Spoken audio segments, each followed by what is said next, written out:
Ireland, Germany, برطانیہ، France اور Australia میں موجود اسرائیلی سفارتکاروں کو اس مذموم ہتھ کنڈے کی وضاحت کے لیے طلب کر لیا گیا تاکہ عالمی سطح پر ان ممالک کے ملوث ہونے کے خدشات کو رد کیا جا سکے۔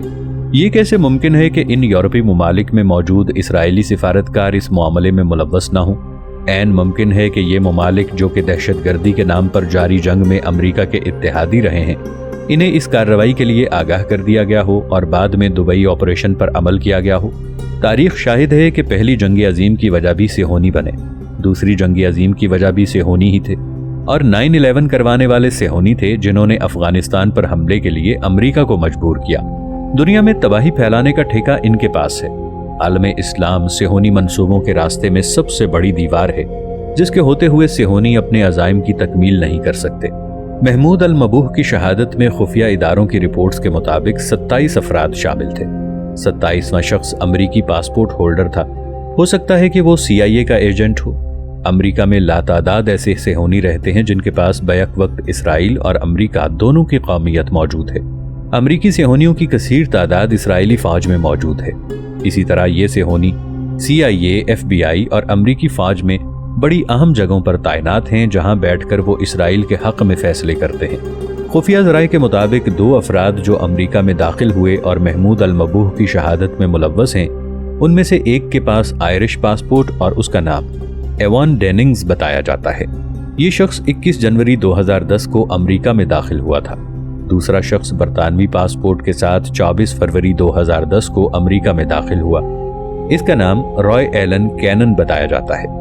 دبئی پولیس کے سربراہ کے مطابق مجرموں نے کریڈٹ کارڈ امریکی میٹا بینک کے استعمال کیے تھے جن کو ایشو ایک امریکی کمپنی پیونیر نے کروایا تھا۔ پیونیر کمپنی رجسٹرڈ امریکہ میں ہے مگر اس کے سب سے زیادہ دفاتر اسرائیل میں ہیں۔ اس کا ہیڈ آفس بھی اسرائیل میں ہے۔ اسرائیل میں اس کمپنی کو یوول تال نامی یہودی چلاتا ہے۔ 2006 میں سابق اسرائیلی خفیہ ادارے کے ملازم نے فاکس نیوز کو انٹرویو دیتے ہوئے یہ قبول کیا تھا کہ موساد اور مسٹر تال کے درمیان بہت زیادہ قریبی روابط موجود ہیں۔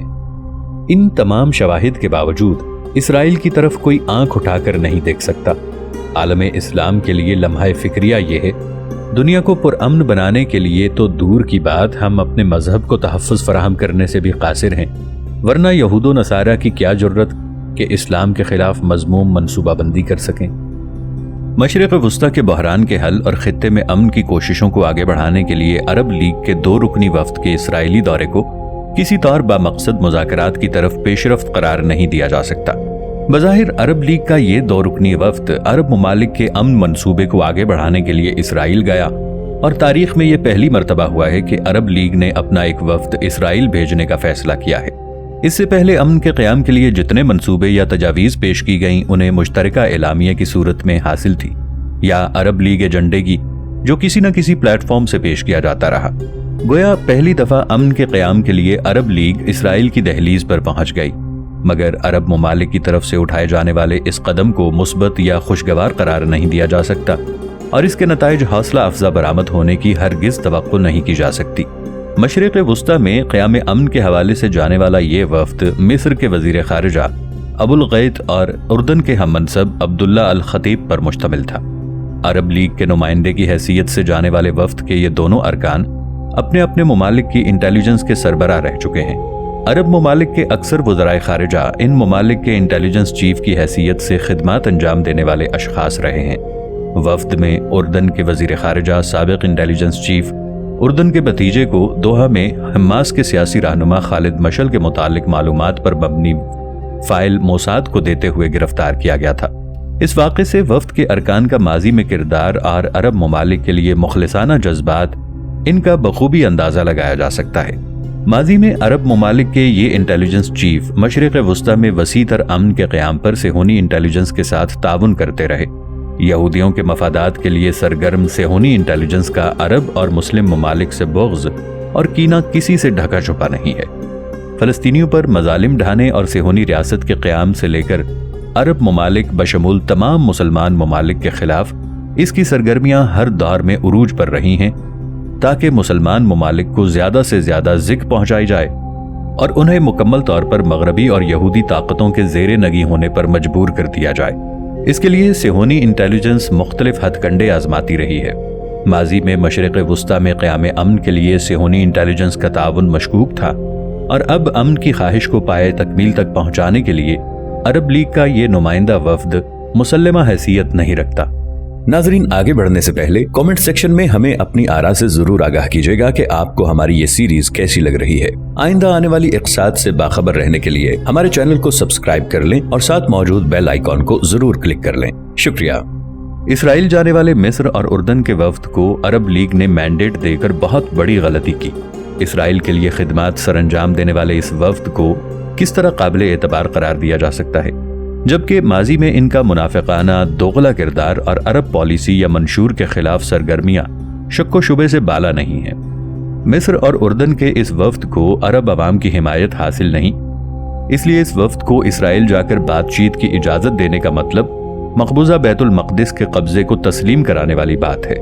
دشمن کے گھر جانے کا مطلب اس کے سامنے سر جھکانا ہے، نہ کہ اپنے مطالبات منوانا۔ کیا عرب ممالک یہ سمجھتے ہیں کہ وہ اسرائیل سے اس طرح اپنے مطالبات منوا سکیں گے؟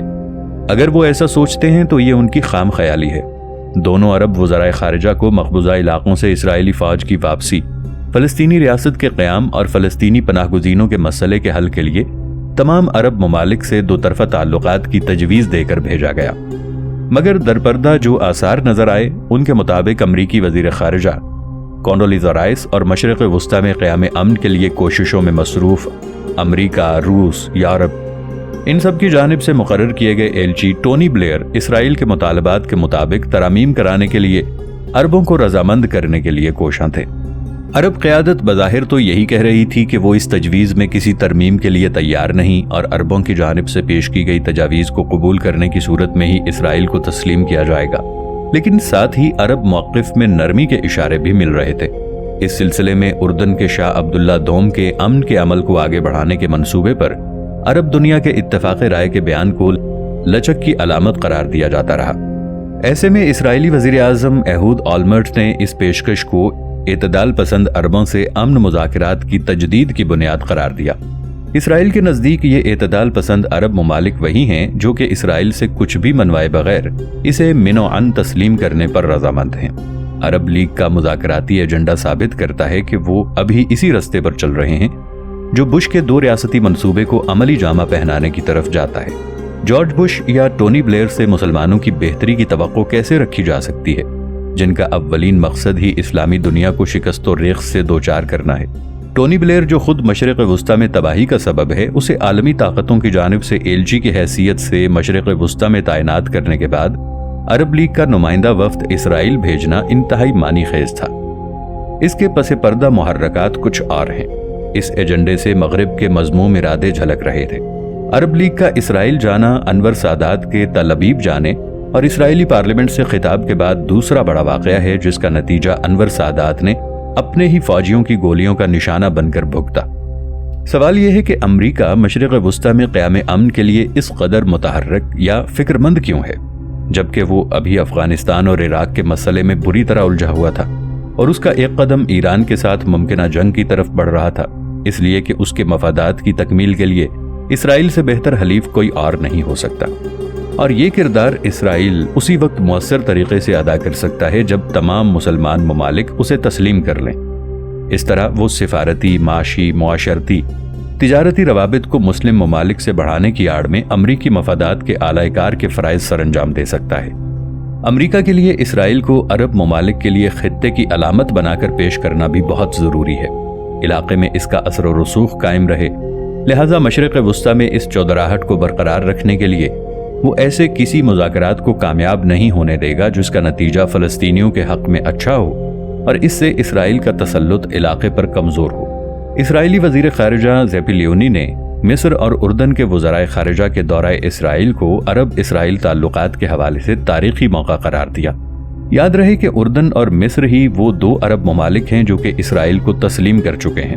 اسرائیل کو تسلیم کرنے والے ان دونوں ممالک کے وزرائے خارجہ کو عرب لیگ کا نمائندہ وفد قرار دے کر اسرائیل بھیجنا قیام امن کے بجائے مزید انتشار کا سبب بنا۔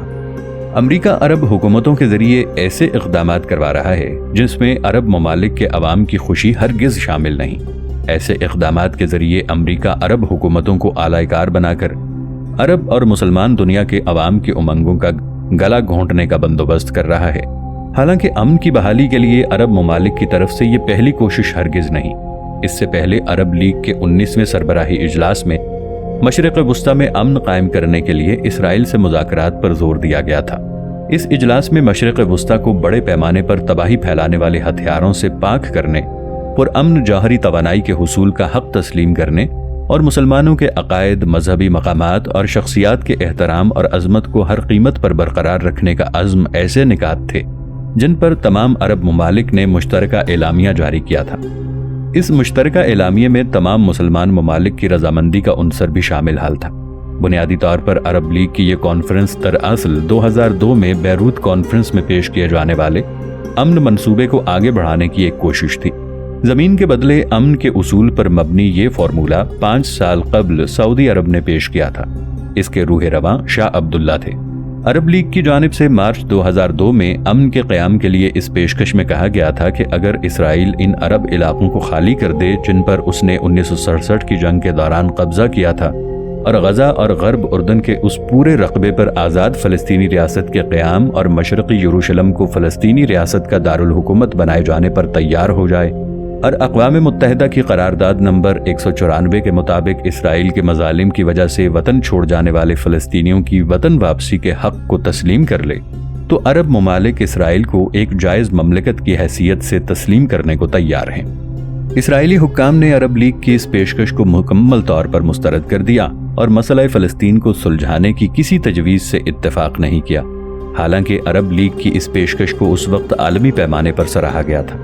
امریکہ، روس، یورپی یونین اور اقوام متحدہ نے اپریل 2003 میں فلسطین اسرائیل تنازع کے لیے جو روڈ میپ تیار کیا، اس میں عرب لیگ کی امن کی تجاویز کا ذکر امن کی بنیاد کے طور پر کیا تھا۔ امن کی تمام کوششوں اور مشرق وسطی کے بحران کے حل کے لیے پیش کی گئی تجاویز کو کبھی بھی اسرائیلی حکومت کی طرف سے سراہا نہیں گیا، بلکہ اس ضمن میں اسرائیل کا رویہ ہمیشہ منفی رہا ہے۔ عالم اسلام کی قیادت حالات کو بہتر بنانے میں قطعی طور پر ناکام ہے۔ وہ امریکی اور صہیونی عزائم کو پوری طرح سمجھنے کے باوجود بھی ان کے ایجنڈے اور تھنک ٹینک کے مشوروں پر عمل کرنے پر مجبور ہے۔ امریکہ اور اسرائیل کے ہر ناجائز مطالبے کو ماننے اور انہیں خوش رکھنے کی بجائے اسلامی ممالک کو آپسی اتحاد و یگانگت کو فروغ دینا چاہیے۔ امریکہ کی آشیرواد سے اسرائیل جانے والا یہ وفد درپردہ امریکی اور صہیونی عزائم کی تکمیل کے مشن کو آگے بڑھانے گیا تھا۔ آنے والا وقت اس حقیقت کو ظاہر کر دے گا کہ مصر اور اردن کا یہ وفد مشرق وسطی کے بحران کے حل کے لیے ٹھوس اور مؤثر مذاکرات کی بجائے اسرائیل اور اس کے مطالبات کو تسلیم کیے جانے کا ایجنڈا لے کر لوٹا تھا، جس میں بش کا 2 ریاستی تصور تو تکمیل پاتا نظر آتا ہے، مگر آزاد اور خود مختار فلسطین نہیں۔ آج کا امریکہ سپر پاور پوری دنیا پر حکومت کرنے کا خواب لیے اس خواب کی تعبیر کے لیے بہت سے ممالک کا تختہ الٹنے اور اپنے حکم سے انکار کرنے والی اقوام کو نیست و نابود کرنے میں مصروف ہے۔ آج کے امریکہ اور قدیم مغربی امریکہ میں فرق واضح ہے۔ قدیم مغربی امریکہ میں اچھے اور برے لوگ دونوں ہی نظر آتے تھے، مگر اچھے لوگ وہ ہیں جو کہ امریکہ کے باسی ہیں اور امریکہ کے سرسبز خطوں کو اپنے وجود سے رونق بخش رہے ہیں، جبکہ اس کے برعکس برے لوگ کون ہیں؟ انڈین، جنہیں وہ کبھی کالے، کبھی اجڑ، گنوار اور وحشی کہہ کر پکارتے ہیں۔ ان امریکن اور انڈین کے درمیان ہیرو وہی کاؤبوائے چرواہا ہے جو کہ بڑا نیک، شریف اور رحم دل ہے۔ اس کے پاس ایک ریوالور ہے جس سے ہر وقت اپنا اور سب کا دفاع کرنے کے لیے تیار رہتا ہے۔ یہ وہ قصہ ہے جو صدیوں سے نسل در نسل چلا آ رہا ہے۔ اسی قصے کی پیروی کرتا ہوا ایک کردار جارج بش تھا۔ وہ اپنے آپ کو کاؤ بوائے کے روپ میں دیکھتا اور سمجھتا تھا کہ وہ سپر پاور امریکہ کا صدر ہونے کی حیثیت سے پوری دنیا کا لیڈر ہے۔ لیڈر ہونے کے ناطے وہ دنیا کو امن کا گہوارہ بنانے کے لیے اور خاص کر امریکہ کو محفوظ اور سلامت رکھنے کے لیے شاندار مہمات سر انجام دے رہا تھا۔ جارج بش کا یہ خیال اب نظریے کی صورت تقویت پکڑتا جا رہا تھا، مگر یہ احمقانہ خیال خام خیالی کے سوا اور کچھ نہیں۔ اب مغرب میں اچھے لوگ وہ ہیں جو کہ اعتدال پسند ہیں، اور یہ اعتدال پسند کون ہیں؟ وہ جو کہ مشرق وسطی میں امریکہ کے اتحادی ہیں۔ اتحادیوں سے کون واقف نہیں؟ اسرائیل، محمود عباس اور امریکہ کی حلیف عرب ریاستیں۔ برے لوگ کون ہیں؟ حماس، حزب اللہ، ایران، شام اور القاعدہ۔